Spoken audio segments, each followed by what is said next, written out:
Macam aku cakap dalam video-video yang lepas, ada satu peperangan yang bakal berlaku dekat negara kita. Tapi macam mana kalau aku cakap yang asal-usul perang ni start daripada peristiwa yang berlaku hampir 1000 tahun lepas dahulunya di zaman kerajaan Kedah Tua ataupun Kataha. Aku Wan Daud, jom kita spill.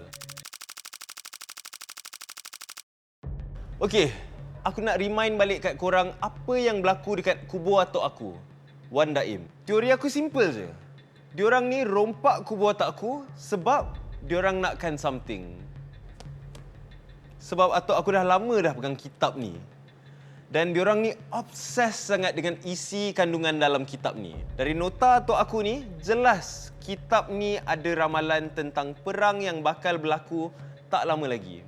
Dan dalam kitab ni, ada satu nama yang disebut berulang-ulang kali.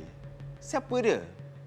Siapa lagi kalau bukan Drashta, yang juga lebih dikenali sebagai Johan Hitam. Kita ingatkan Drashta ni dah mati, tapi sebenarnya tak.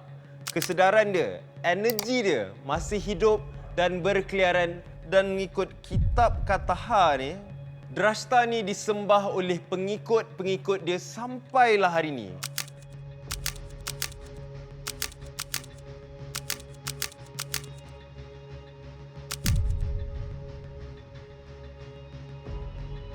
Korang nampak apa yang aku nampak?